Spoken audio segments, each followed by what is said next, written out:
Mis saludos a todos, queridos amigos y hermanos. Bienvenidos a este nuevo espacio de estudio de la lección de Escuela Sabática. Hoy vamos a tratar el tema motivación y preparación para la misión. Y te hago la pregunta, ¿qué es lo que te motiva a ti para predicar el Evangelio? ¿Cuál es el móvil impelente? ¿Cuál es la razón por la cual tú testificas acerca de Jesús? En el libro de San Marcos, capítulo 9 y versículos 38 y 39, encontramos un caso curioso. Juan le dice a Jesús: Maestro, hemos visto a uno que expulsaba demonios en tu nombre, pero se lo prohibimos porque no es de los nuestros.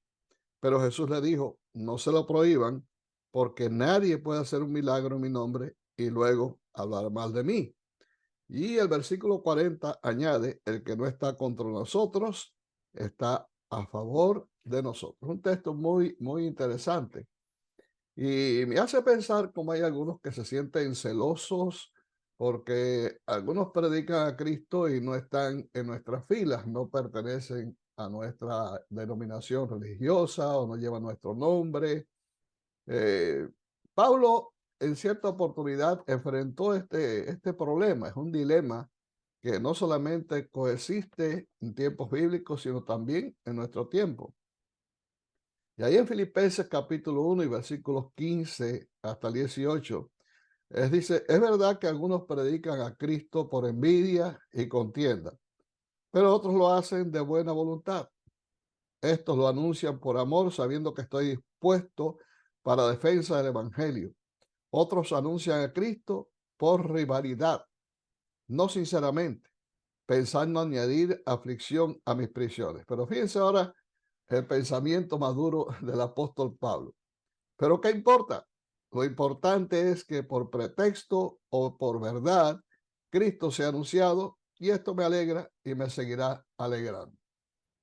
Bueno, es una manera muy madura, ¿no?, de tomar las cosas. Creo que es un ejemplo también para todos nosotros los que predicamos a Cristo.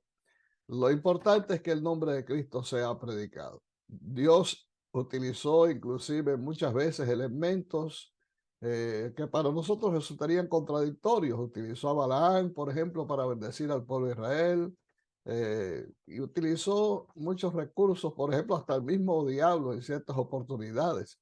Dios lo usó y lo ha usado en tiempos modernos a través de mediums y demás para dar el mensaje del Evangelio o para guiar a una persona a los pies de Jesús o al estudio de la Biblia. O sea que Dios es Dios.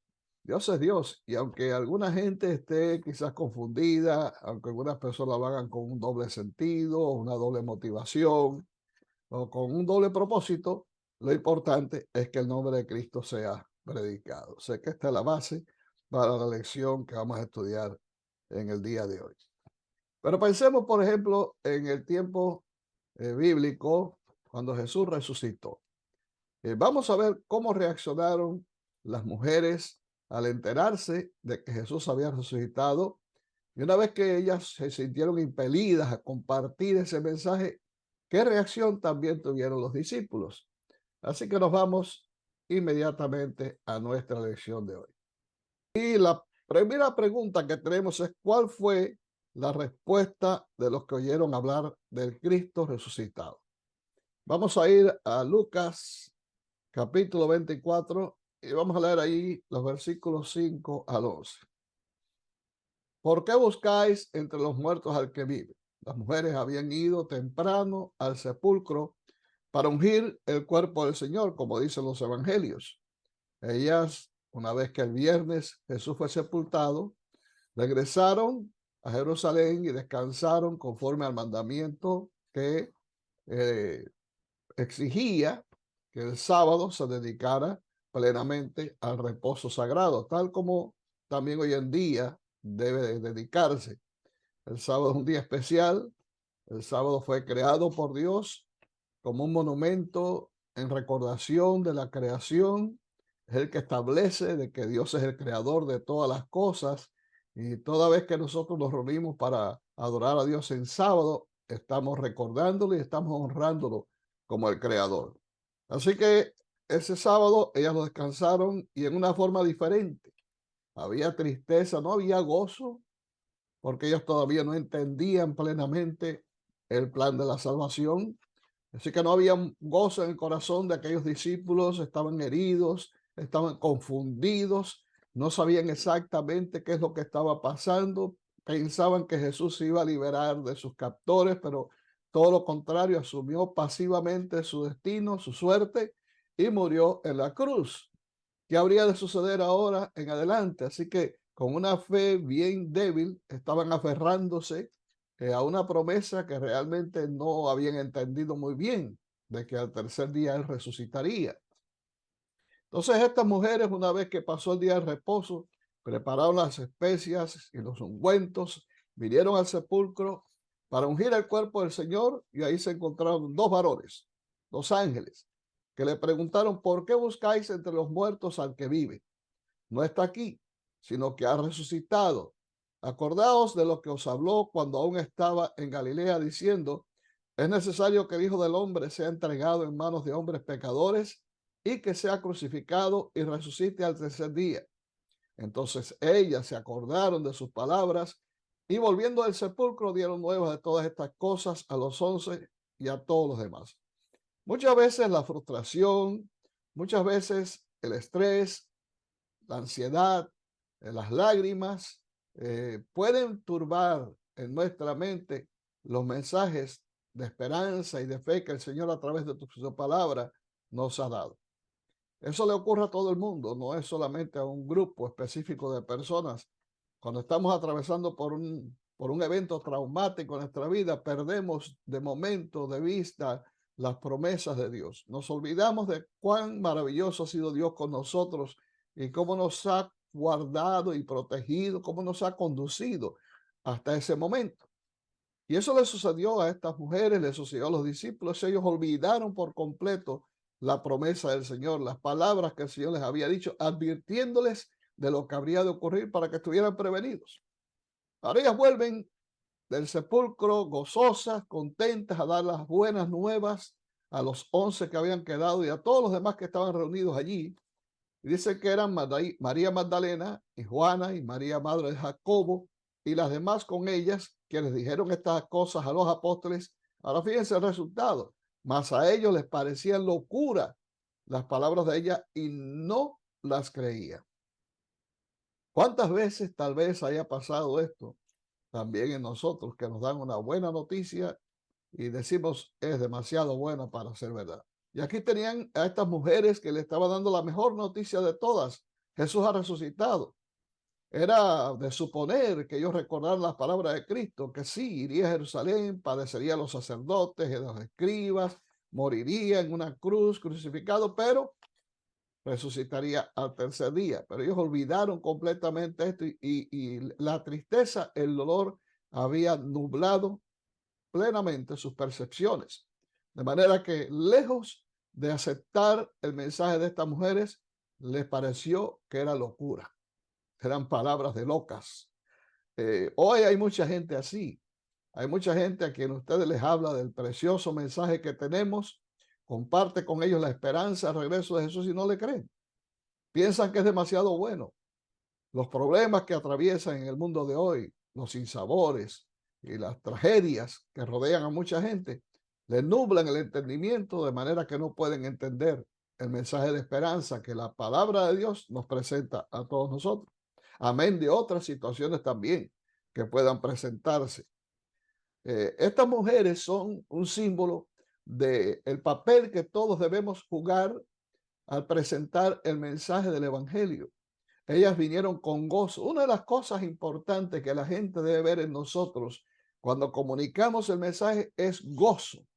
Deben ver alegría, deben ver optimismo, deben ver convicción en nosotros, porque si la gente no ve convicción en nosotros, nos va a pasar como le pasó a Lot, que fue a decirle a sus yernos de lo que estaba por ocurrir en Sodoma y Gomorra, y dice que no le creyeron porque pensaban que se estaba burlando.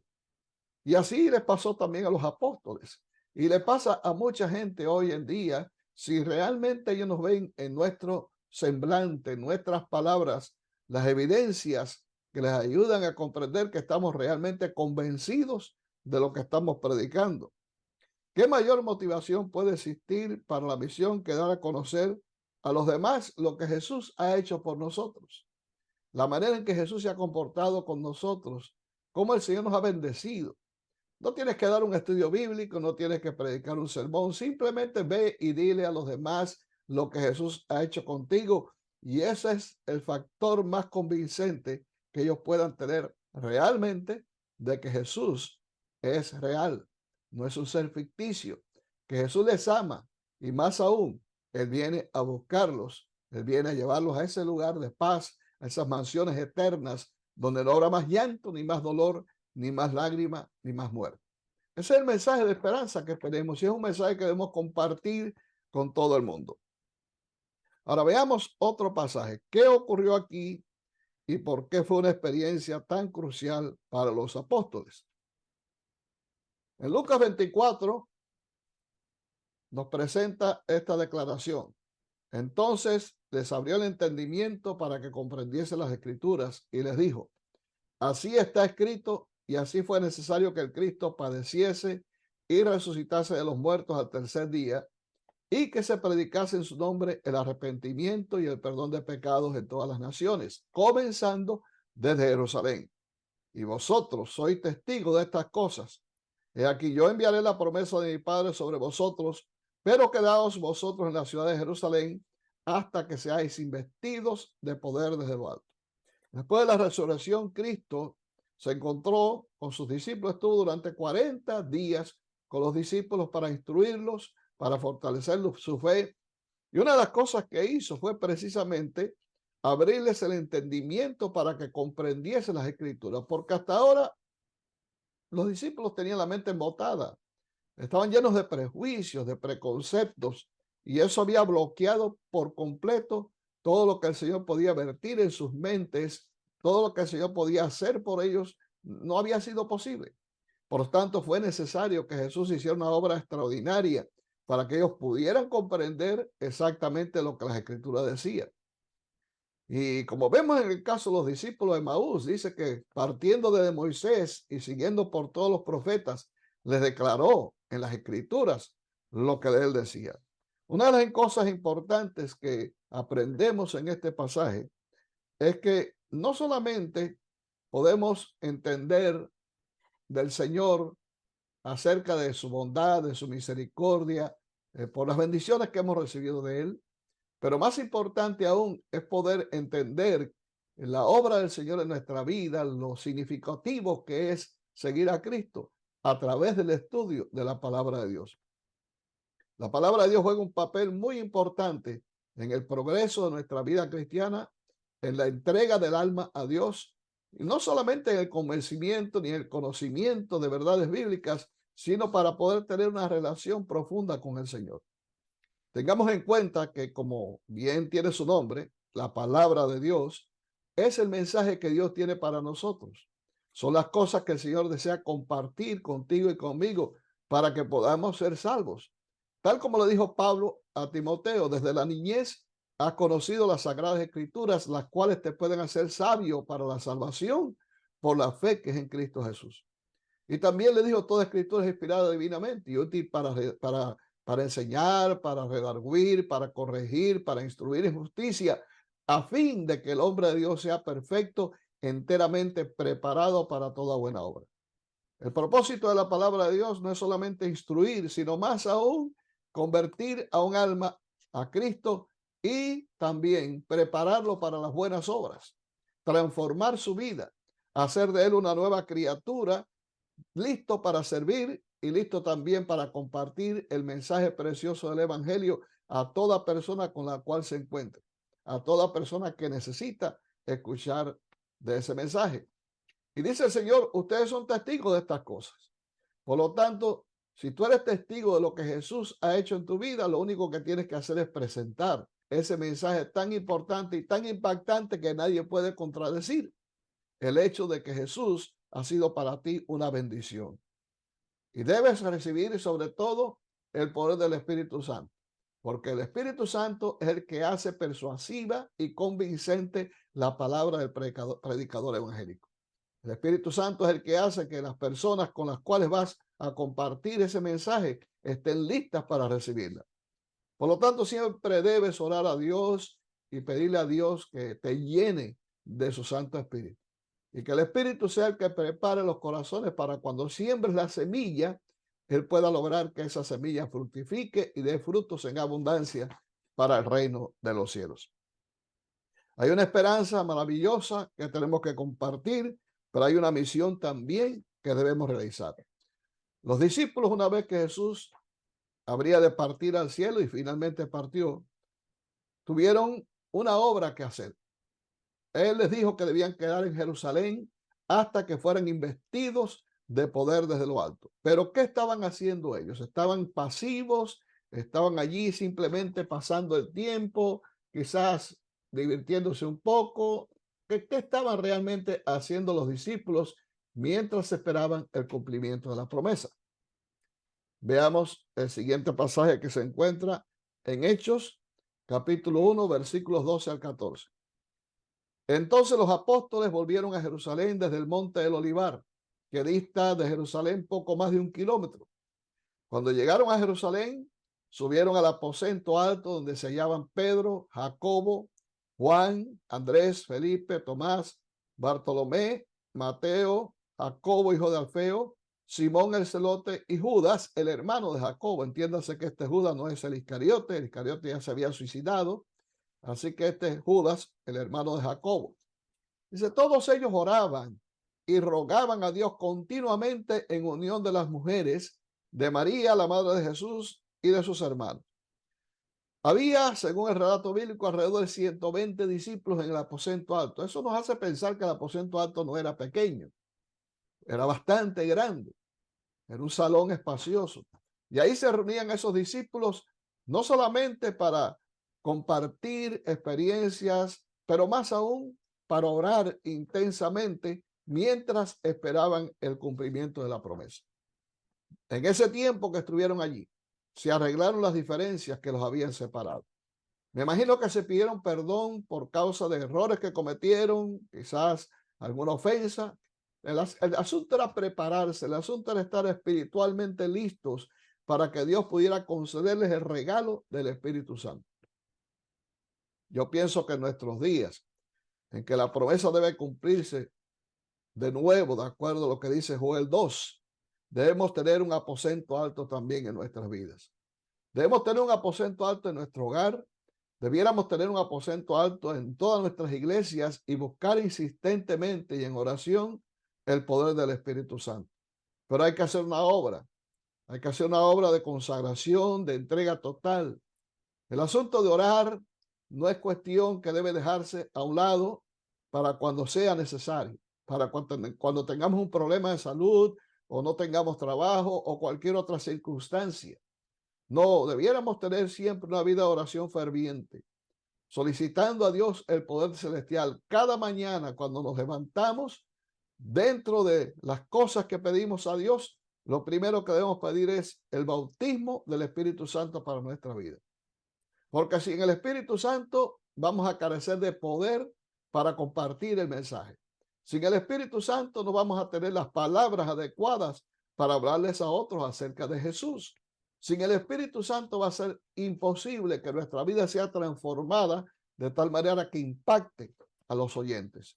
Por lo tanto, debemos tener ese aposento alto de manera diaria y en nuestras iglesias, en cada culto, dedicar tiempo a la oración, dedicar tiempo a la búsqueda del Señor, orando insistentemente como el siervo brama por las corrientes de las aguas, por la unción celestial, por el poder del Espíritu Santo en nuestra vida.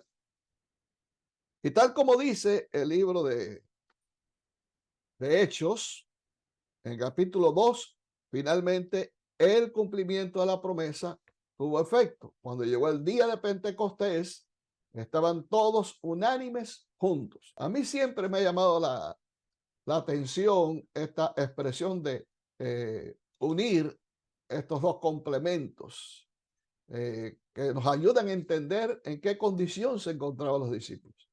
He pensado que la palabra unánime tiene que decir que estaban unidos, unidos en un solo espíritu. Se habían librado ya de tantas barreras, las habían tirado por el piso, nada los separaba, ya estaban unidos en un solo pensamiento, estaban unidos en una sola pasión: salvar a la humanidad, predicar el evangelio a todo el mundo, ganar a las almas para Jesús. Estaban unidos en eso. Ya no había pensamientos de prepotencia, ni deseos de supremacía. Se había quitado todo aquello que impidiera que el Espíritu Santo fuera derramado. Y a la vez estaban todos juntos allí. Cuando Jesús apareció la primera vez, Tomás no estaba, pero ahí estaban todos, porque todos sentían la necesidad de recibir el poder del Espíritu Santo. Así que una vez que se hizo esta preparación, ahí estaban esperando el cumplimiento de la promesa. Y dice que de repente vino del cielo un estruendo como de un viento recio que soplaba, el cual llenó toda la casa donde estaban sentados, y se les aparecieron lenguas repartidas como de fuego, asentándose sobre cada uno de ellos. Y todos fueron llenos del Espíritu Santo y comenzaron a hablar en otras lenguas según el Espíritu les daba que hablase. Quisiera llamar la atención a este momento tan especial e importante en la vida de los discípulos y aplicarlo a nuestra situación actual. Ponte a pensar por un momento, y no quiero ser dogmático en este asunto, simplemente quiero traer este asunto a reflexión.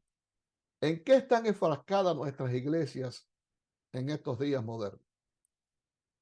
¿Qué estamos haciendo en nuestros cultos? ¿Cuáles son nuestros proyectos?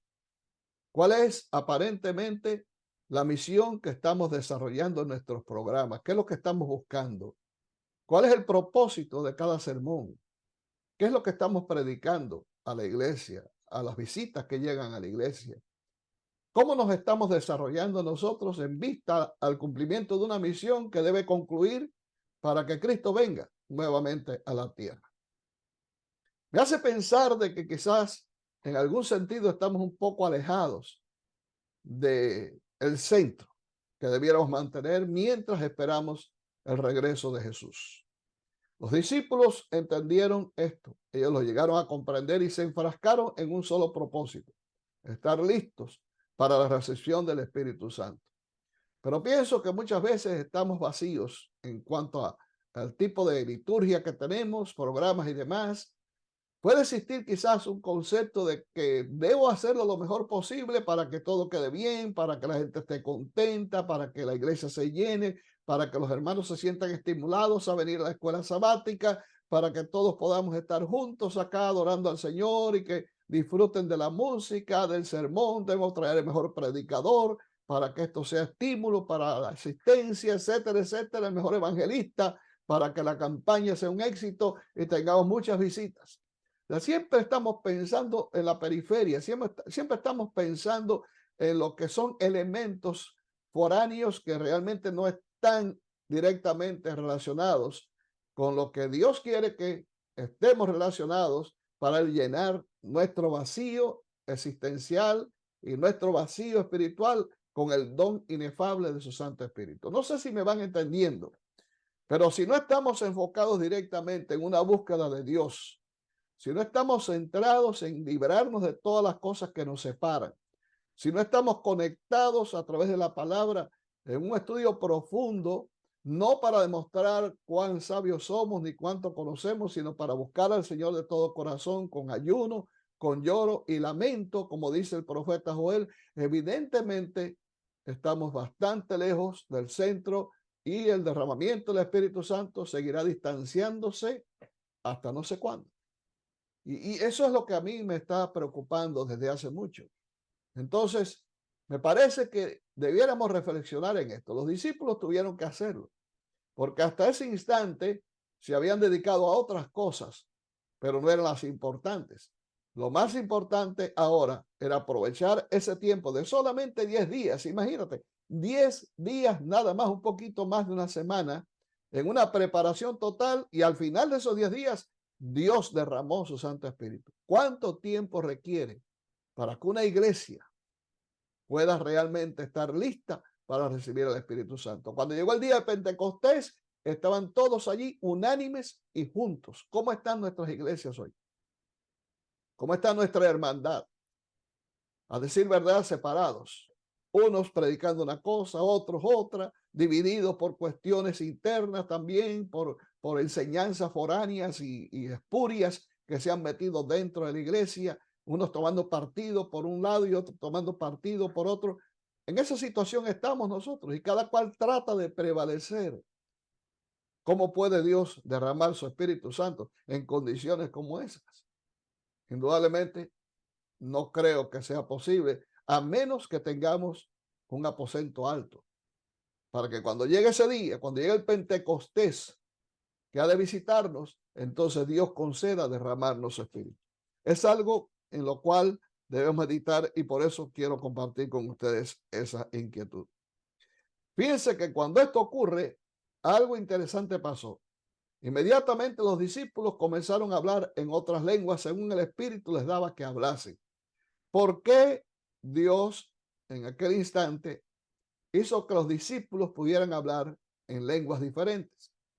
Sencillamente porque había una circunstancia en esos momentos en Jerusalén que requería que los discípulos al predicar el evangelio pudieran ser entendidos. Y vamos a ver lo que dice el texto. Una vez que ellos predicaron el evangelio,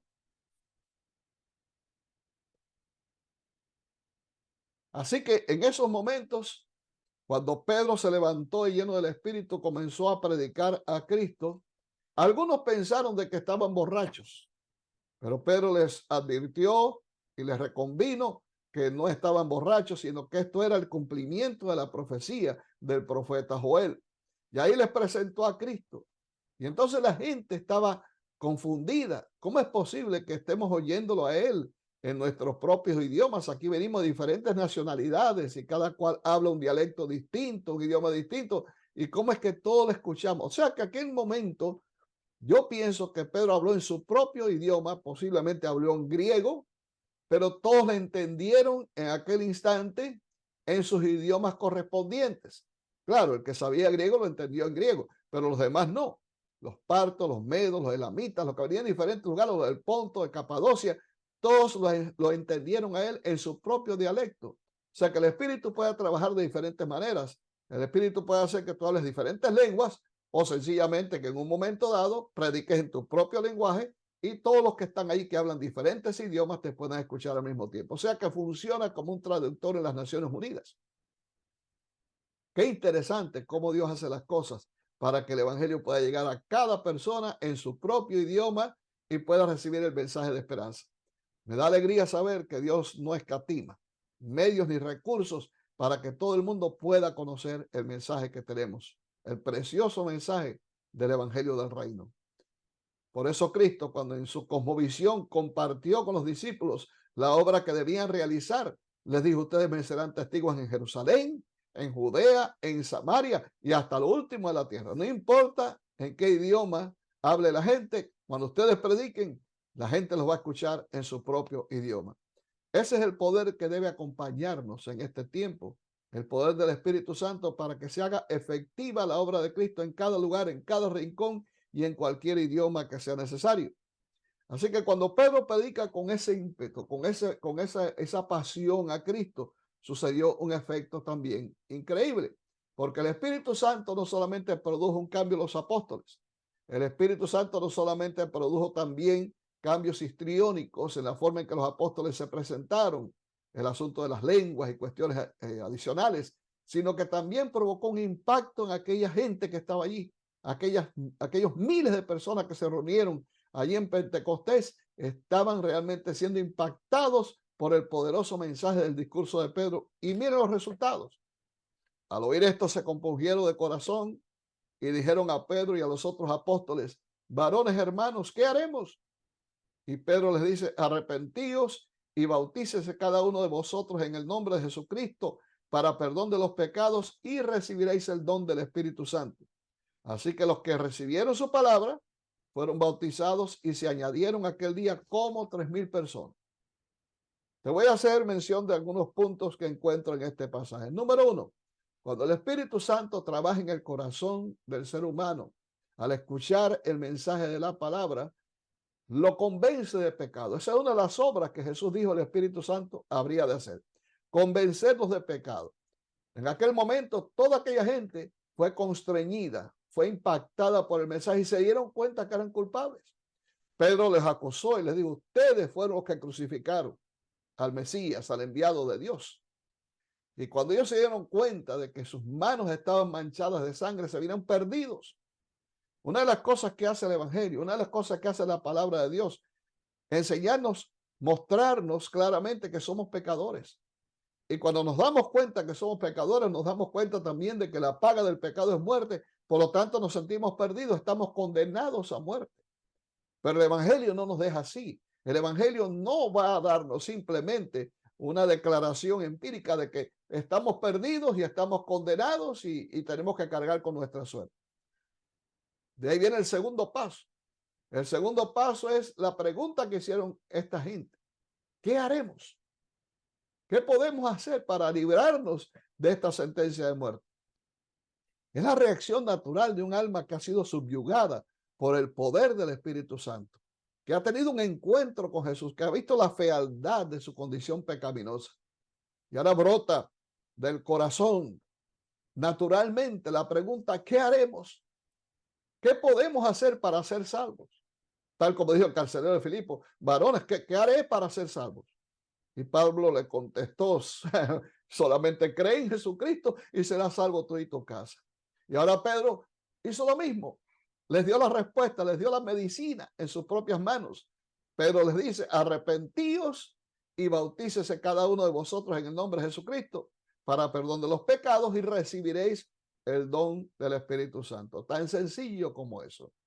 Así que los que aceptaron ese mensaje, los que aceptaron a Jesús como su Salvador en esos momentos, fueron bautizados. Y fíjense qué clase de campaña. Un solo sermón bastó para que 3,000 personas fueran bautizadas en aquel día. Tuvieron trabajo los apóstoles para poder bautizar tanta gente, con la promesa de que una vez bautizados recibirían también el don del Espíritu Santo para donde quiera que ellos fueran, también predicaran a Cristo. Porque toda esa gente no se iban a quedar en Jerusalén, ellos vinieron en ocasión de la Pascua, pero una vez terminado aquel evento se irían otra vez para sus propios países, así que donde quiera que fuera uno de ellos convertido, el evangelio iba a ser predicado en todo lugar.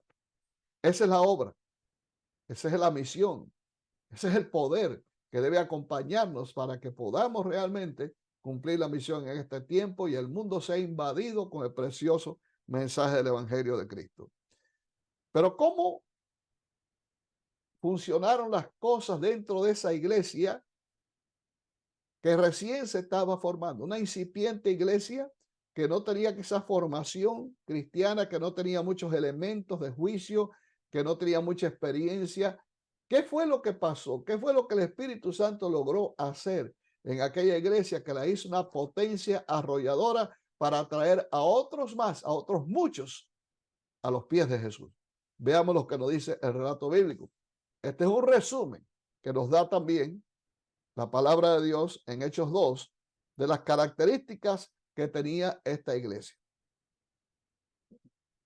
Dice, así que los que recibieron su palabra fueron bautizados y se añadieron aquel día como 3,000 personas. Y, número 1, perseveraban en la doctrina de los apóstoles. Así que lo primero que comenzaron a enseñarles es la fe que los apóstoles tenían, la fe que predicaban los apóstoles, que era la fe de Jesús. Conocieron la doctrina de los apóstoles de pe a pa. Y número 2, la comunión unos con otros. Ahora imagínate esto. Es importante entender que una vez que fueron bautizados, comenzaron a ser enseñados en la doctrina de los apóstoles y ellos se mantuvieron perseverantes a ella. Esto requirió un tiempo, indudablemente, de preparación. Pero en aquel instante, cuando Pedro terminó el discurso y ellos aceptaron a Jesús, el bautismo se realizó inmediatamente sin andar preguntando cuánto conocían de la palabra de Dios. Lo más importante era aceptar a Cristo como Salvador personal y fueron bautizadas 3,000 personas. Y de ahí comenzó lo que Jesús le dijo también a la comisión: ir y hacer discípulos, enseñándoles que guarden todas las cosas que os he mandado. Ellos comenzaron a ser enseñados, perseveraban en la doctrina de los apóstoles y en la comunión unos con otros. Ese es el punto número 2. O sea que estaban juntos, así como los discípulos estaban juntos en el aposento alto. Para ellos el placer era estar unidos a sus hermanos adorando al Señor. En el partimiento del pan, algunos dicen que se refiere a la Santa Cena, pudiera ser, porque después habla también del partimiento del pan, sí que pudiera ser que celebraban el rito de comunión con gozo, con alegría, recordando la muerte de Cristo y aventurándose a pensar y mirando en lontananza el día cuando Jesús regresara nuevamente a la tierra. También perseveraban en las oraciones, el punto número 4. Y por causa de esto dice que sobrevino temor a toda persona y muchas, número 5, maravillas y señales eran hechas por los apóstoles. Todos los que habían creído, y ahí viene el punto número 6, estaban juntos. Vuelve a reiterar nuevamente este punto. Y número 7, tenían en común todas las cosas. Pero la cosa no termina ahí. Continúa también añadiendo otros elementos que nos ayudan a prefigurar este retrato maravilloso de esa iglesia apostólica. Número 8, vendían todas sus propiedades y sus bienes y los repartían a todos según la necesidad de cada uno. El Espíritu Santo desterró el egoísmo innato en el corazón de aquella nueva iglesia. Y eso hizo posible que no solamente estuvieran dispuestos a predicar el mensaje de una forma verbal, sino que lo pudieran vivir siendo bendición para los pobres, para los necesitados, hasta el punto que estaban dispuestos a sacrificar sus propios bienes en favor de aquellos que sufrían, en favor de los necesitados. Y perseverando unánimes cada día en el templo y partiendo el pan en las casas, comían juntos, número 9, con alegría y sencillez de corazón. Y una coinonía que era envidiable. Eso atrajo tanto la atención de todos los que rodeaban en aquel entonces a esa iglesia, vecinos, amigos, familiares y demás, y aún hasta los soldados del Imperio Romano, hasta los sacerdotes, porque déjeme decirle, esto fue tan impactante que muchos sacerdotes se convirtieron también al evangelio. Eso nos los narra el libro de los Hechos. Dice el número 10, alabando a Dios y teniendo favor con todo el pueblo. Ahora, ¿cuál fue el resultado? Mírenlo ahí. Y el Señor añadía cada día, no cada mes, no cada 6 meses, no cada año, no, el Señor añadía cada día a la iglesia los que habían de ser salvos. La obra estaba en las manos del Espíritu. La obra era dirigida por el Espíritu. Y la ganancia de almas era también dirigida por el Espíritu, de manera que aquella obra era un 100% exitosa. ¿Te imaginas qué impacto causaría al mundo si nuestras iglesias vivieran también esa experiencia? Ponte a pensar en todos los elementos que aparecen aquí, esta descripción minuciosa de Lucas, para poder darnos cuenta cuánto necesitamos nosotros en este tiempo transformar nuestras prioridades y permitir que el Espíritu entre para que Él cambie todos los elementos que estamos usando, transforme, trastueque todo lo que sea necesario para que finalmente podamos tener la experiencia extraordinaria que tuvo la iglesia en los tiempos apostólicos con los mismos o mayores resultados que tuvieron ellos. Queridos, comparto con ustedes esta declaración de palabras de vida del Gran Maestro, página 47. No puede haber crecimiento o fructificación en la vida que se centra en el yo. Si has aceptado a Cristo como un salvador personal, debes olvidarte de ti mismo y tratar de ayudar a otros. Habla del amor de Cristo. Cuenta a los demás acerca de su muerte abnegada en su favor.